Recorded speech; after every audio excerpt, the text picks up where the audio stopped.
This episode of Demystified is brought to you by Marmoset. Marmoset, together sounds better. This series exists in both video and podcast form and is designed to be experienced either way. You can find the video version at moviemaker.com or the audio version wherever you get your podcasts.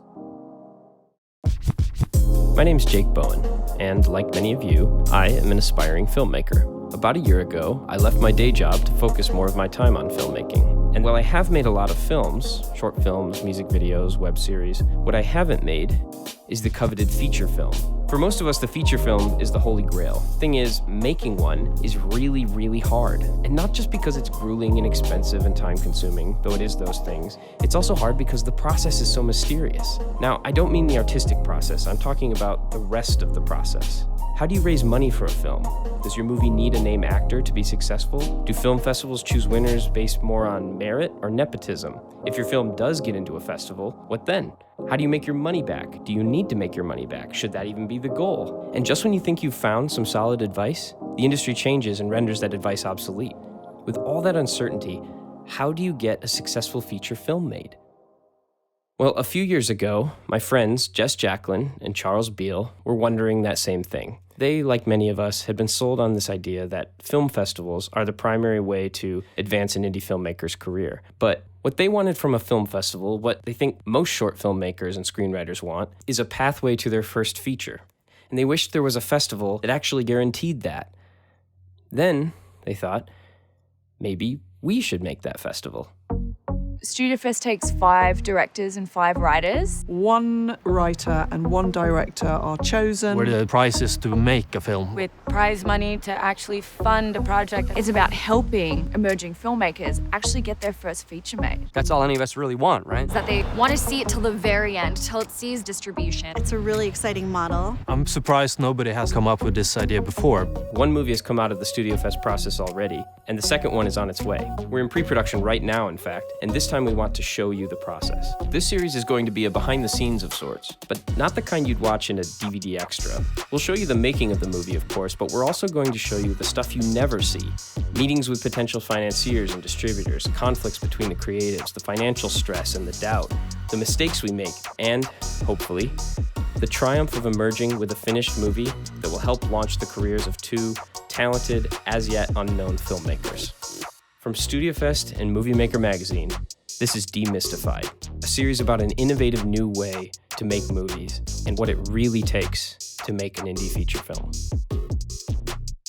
But first, that movie we already produced, Souvenirs, written by Matthew Servillo and directed by Anna Mikami, well, we still have to sell it. See, Jess and Charles have poured everything they have into Studio Fest, and until the festival becomes financially self-sustaining, making a decent sale on Souvenirs is one of the only ways to stay in the black. Problem is, none of us have ever done this before. So, here we all are, in an old RV, the night before our first ever meetings with actual sales agents, wondering aloud for the millionth time how exactly all of this works. I'm feeling really optimistic, but I also feel like we might just be totally crushed tomorrow. It's like, we'll give you $5. Yeah. And we get it for in perpetuity. To kick things off, we're starting at the end and bringing you along with us to the American film market as we navigate one of the most mysterious aspects of the entire filmmaking process: distribution. Okay, so what's our plan tomorrow?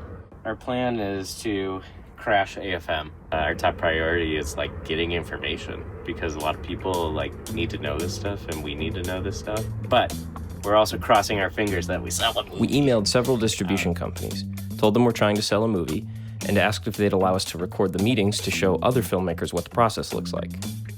And it worked. And so, to find some answers, we hopped on planes and flew to Santa Monica for the American film market. Right now we are about 15 minutes from LAX, camping out in this woman's RV, and we're about to go to American Film Market to try to get a movie sold. My hopes for today are that we don't embarrass ourselves too badly. But no, really, I'm feeling pretty good. Hopefully they'll open up to us and we'll be able to get them to tell us some of the things we've all been wondering about how a movie gets bought. I don't really expect that we're going to sell a movie. That would be amazing if one of these conversations leads to that. But I feel very uncertain about that part of it. But how do you feel? I feel nervous. We're gonna leave here losers and come back Better informed losers. It's all about confidence and Is that why you bought new underwear? yeah, And new socks?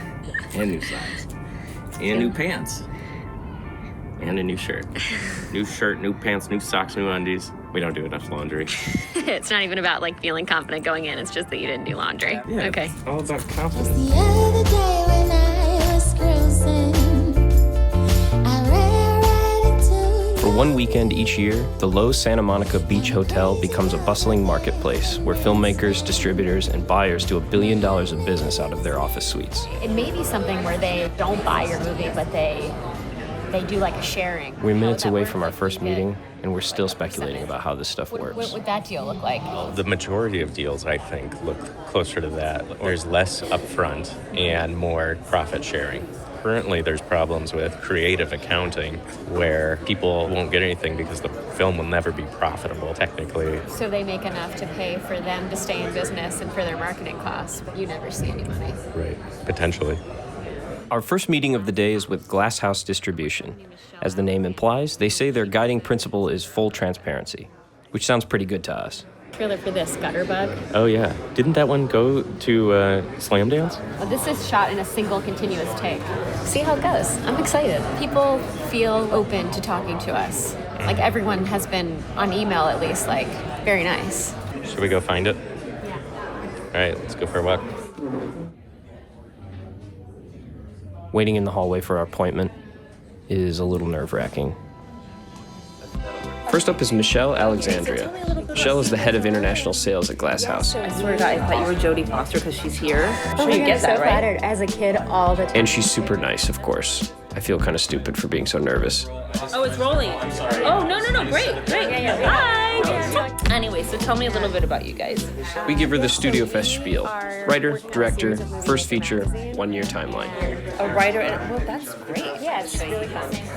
You know, I produce movies for a living, but then we do this in the day, which keeps us in the know for the producing. So they're sales agents, but they're also producers. They understand the point of view of the filmmaker. So do you have to use a sales agent, even at the micro-budget level? Why shouldn't a filmmaker try to sell it herself? Oh, I would 100% go with a sales agent. You can go without one, but it's also kind of like you going to court without an attorney. A sales agent, distributor, we put the time, money, and effort to create the relationships we have. So we have a whole list of who our buyers are. If you make a film and you want to do that directly, how are you going to get to any of those buyers? Maybe you get to 1 or 2. Maybe you get $5,000, and then that's the end of it. So basically, companies like Glass House have cultivated relationships with buyers all over the world, and they know which films each buyer is likely to be interested in. An upstart indie filmmaker, they would argue, is unlikely to be able to reach more than a few of those buyers on their own, let alone all of them. How does the money work? Like, do you buy something outright and then there's revenue sharing? Is it all revenue sharing based on what it it's makes? a combination of everything. Okay. We do rev share. We do outright worldwide sales, one territory at a time. The next thing we ask Michelle is, should you approach a distributor when you have nothing but a script, or should you wait until you have a finished film, like we're doing right now? It is more valuable when you have a finished product. If you say I have a script, it's a lot harder. There's not too much a higher up sales company can do. Maybe an entry level sales company, but we've had projects that came our way. Like one is with Snoop Dogg. We'll put the money in ourselves. Oh, okay, and yeah. then we become producers on it. Okay, so unless you have Snoop Dogg on your roster, you probably want to wait until you have some footage to show. That doesn't necessarily mean you have to wait until you have a finished film, though. Oh, Michelle, I have a sci-fi horror. Can I show you the trailer? And even if they show me the trailer and they say it's just in post, now you have my attention. Even while you're filming, make that poster, make a few different posters, and make a trailer. It doesn't have to be, I mean, please don't let it be a 2-minute trailer. Make a 45-second, a 60-second trailer. Would you like to watch our 1-minute trailer? Yeah, that, I love you. What did they say? That is Freaky. I think that's a film I would actually consider for us, yeah, under the Bloodhouse label. And I like that it's not gory. That opens up windows. The genre is really important. So this is thriller. 90% of the time, it's going to be horror or drama. So horror is why we have a separate Bloodhouse label. And I will advise every filmmaker to avoid drama because I already know at the micro budget you're not going to get cast. Drama plus cast equals possibility. Drama minus cast equals a film that maybe your mom will watch, and that's it. But I do get so many people who make a drama and then they have their mom's best friend in it. They tell me, oh, we made this for $2.4 million. Yeah. You'll hear this again and again at AFM. A drama with no recognizable actors is unsellable. Genre, on the other hand, can be successful even without names. Another genre you can get away with no cast, but it's hard because you have to have really good visual and really good sound is action. If you can get two of your friends from jiu-jitsu and boxing, and then in the trailer you have 3 or 4 different moments of action, you get away with no cast. So there's those. More from Michelle after the break. This episode of Demystified is brought to you by Marmoset. Marmoset is not a stock music site. It's a curated collection of real music by real musicians, bands, and record labels, often with entire albums available from a single musician or band. They have an award-winning music production team who collaborates with artists and bands to record original music, sound design, and custom scores. I used Marmoset while editing Souvenirs, and one of the coolest features I found is the ability to sort tracks by their arc, a visual representation of the progression of the music. It's extremely useful and saves you a ton of time. Visit marmosetmusic.com to browse music now. Marmoset. Together sounds better. Now back to Michelle. I mean, someone called in this morning and said, oh, Michelle, I might be able to get Nicolas Cage for this movie for $50,000. I said, no. Like, I know what his price is, and I know it's going to be $1 million right now in today's market, so I can tell you right now. I said, go ahead and make the offer. But there's other actors you can get for $50,000. You're going to have to find 2 notches down on Nick Cage. So 2 notches down from Nick Cage. Got it. Another thing is filmmakers have to be transparent because we know so well. I had one guy come in here and he shows me this trailer and it had a lot of CGI and like, lots of effects and this and that, and he goes back and goes, so what do you think the budget is? And I said, $100,000. He goes, oh, how'd you know? You had no cast, you had 2 locations. I said, that's all I calculated. Yeah. And it actually can backfire too. If a filmmaker comes in and they give us a number that's too high, and I also know on the distribution side what I can get back for this. If you shot that movie and then you said, oh, Michelle, I shot that for $750,000, which is not a high number, but it's a high number based on what I've seen, I'm going to say, I'm not for you. I'm not going to make that money back. I'll maybe make you back $100,000. So see if you can find a company who can make it. Can I introduce you to someone? She introduces us to Tom Malloy. Tom is Michelle's partner and president of Glass House. He's also an actor and the author of Bankroll, a well-known book about film financing. We give him the studio fest spiel too. Pre-production on our second film. Okay, guys, it's great. It's Yeah. great. And she's Jodie Foster's I'm just teaching them about being transparent because sometimes we get filmmakers with like this low budget drama, nothing, and they go, oh yeah, I made it for $7.2 million. Well, yeah. As if we're not gonna know. Some old book that was a competitor of mine, I think they gave that out. You always tell sales agents it was just under $1 million. That's the thing. And it was like, yeah, we get that a lot. Just under $1 million. Like, well, either you're an idiot, you know what I mean, or you're lying. So yeah. He's much more forward than I am. So what should you say when asked about your budget? Here's what you can fairly get away with. If you guys are making a movie and you're shooting it and you get the supermarket location for free because your dad is the manager there, that location is worth $10,000 a day, but you only shot it for $10,000, you can say, no, my budget was $20. It's called in-kind money. So whatever in-kind money you get, count that in. Finally, we ask her what advice she would give to micro-budget filmmakers specifically. 2 things. If this is a one-time thing for you, then make whatever project it is that you want. And if you get your money back, great. That's your passion project. If you're in this for the long run, do your homework, see what genres are popular, and make that type of film at a micro budget. Go into it with hopes that you're going to recoup that money back. If it's money you have to pay back. And then have your second project ready. So that way when you take that first project and you're out in film festivals, great, wow, you were amazing. That's a great movie. So what else do you have going on? Boom, you already have your next project in mind to talk about. Sounded interesting. So I was like relieved to hear that transparency is better. We made it for $80,000 cash, but if you add our time on it, plus the locations we got for free, plus all the in-kind, Yes. it's a $250,000 movie. Our sound mix alone is a $30,000 sound mix. So there's a lot of in-kind things that actually make our budget closer to the 200, 300 range. And I feel like that's something you could say to a company like that, and they would be like, that makes sense. For our second meeting, we're back with Glass House, this time speaking to David Lawrence, head of acquisitions. Okay, I've got a movie. What now? You know, Right. Where next? I mean, it all really starts here. It starts at a market where you're trying to find out what is selling. Come into these rooms and ask questions like, what are you guys looking for? We ask if they're looking for films in the under 200,000 range. We're not looking for, but we know that that is a very popular budget, and it's also a great budget for you to recoup your money on. If we are looking for films like that, they need to be genre-driven. I wouldn't bring a drama with no names. It's hard to sell. Seriously, you could make a drinking game out of this one. I feel like consistently horror films are doing better regardless of whether or not you have names. It doesn't necessarily have to be that genre. Faith-based movies do really well because they appeal to a wide audience. We can sell a comedy that's non-offensive a lot easier than we could sell a comedy that is offensive. And that's because there's censor boards. Too much cursing, you won't get to a certain country. If you have too much drugs, there goes the Middle East, there goes Africa, there goes China. Censorship is a hot-button issue right now in the film and video game industries. More and more, creators are forced to either self-censor or risk cutting themselves off from lucrative foreign markets. Anyway, we show them our trailer. What do they say? Ugh, it's awful. They want me to sell this stuff. What I noticed in your film is you have great production value. The images look great, the actors look great. I've been telling filmmakers, if you don't have a big name, you have very few compromises that you can make.